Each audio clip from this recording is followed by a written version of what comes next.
ఓం నమో శ్రీ లక్ష్మీ వెంకటేశ్వరాయ శ్రీ మహాగణాధిపతియే నమః. సర్వమంగళ మాంగళ్యే శివే సర్వార్థ సాధికే శరణ్యే త్ర్యంబకే దేవి నారాయణి నమోస్తుతే. మన ఆశ్వీజ మాసంలో మరి రేపు సోమవారం నుంచి కూడా నవరాత్రులు ప్రారంభం. శరన్నవరాత్రులు అమ్మవారికి ప్రీతి అయినటువంటి రోజులు. ఈ రోజుల్లో మనం జపం చేసినా, పూజ చేసినా, దానం చేసినా, ఏది చేసినప్పటికీ కూడా అమ్మవారి సంబంధమైనది ఏది చేసినా కూడా అది సహస్ర గుణితం 1000 రెట్లు ఫలితాన్ని ఇస్తుంది. కాబట్టి తప్పనిసరిగా అమ్మవారిని ఆరాధించండి. అమ్మవారి అనుగ్రహంతో అన్నింటా విజయాన్ని సాధించండి. ఇంకా మరి ముఖ్యమైన విషయం ఏంటి అంటే అమావాస్య మనకు ఆదివారం. ఇటువంటి అవకాశం మళ్ళీ ఎప్పుడో కానీ రాదు. ఈరోజు మన పితృదేవతలు ఎదురు చూస్తూ ఉంటారట.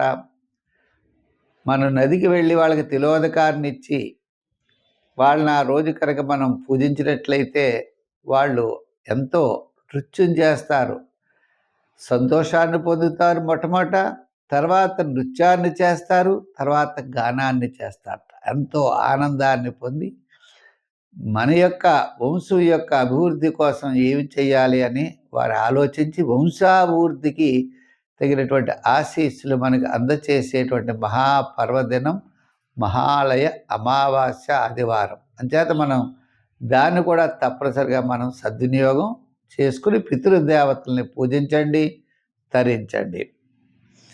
అంచేత ఈ వారం మనం గ్రహాల యొక్క పరిస్థితిని బట్టి మనం రాశిఫలాలు తెలుసుకుందాం. మరి 21 సెప్టెంబర్ 21, 2025 నుంచి 27 సెప్టెంబర్ 2025 వరకు ఉన్న గ్రహాల యొక్క పరిస్థితులను అనుసరించి మనం తప్పనిసరిగా రాశి ఫలాలు తెలుసుకుందాం. కన్యారాశి. ఈ కన్యారాశి వారికి చంద్రుడు వ్యయ, జన్మ, ద్వితీయ, తృతీయ స్థానాల్లో సంచారం. అంటే ఈ కన్యారాశి వారికి సోమ మంగళవారాలు చాలా బాగుంటుంది. అదేవిధంగా శనివారం చాలా అనుకూలంగా ఉంది. అంటే ఈ 3 రోజులు కూడా ముఖ్యమైన వ్యవహారాలన్నీ కూడా మీరు తప్పనిసరిగా విజయాన్ని సాధించగలుగుతారు. ప్రతి పని యందు శ్రద్ధ పెంచుకుంటారు. మీ యొక్క క్యాలిక్యులేషన్ చాలా కరెక్ట్గా ఉంటాయి. అయితే గురుడి యొక్క పొజిషన్ చూస్తే మనకి పెద్దగా అనుకూలంగా లేదు. చెప్పాలంటే ఒక రాహు మాత్రం చాలా అనుకూలంగా ఉన్నాడు. రాహు ఎక్కడున్నాడయా అంటే మరి షష్ఠ స్థాన రాహు. షష్ఠ స్థానంలో ఉన్నటువంటి రాహు మీకు విజయాన్ని తప్పనిసరిగా చేకూరుస్తాడు.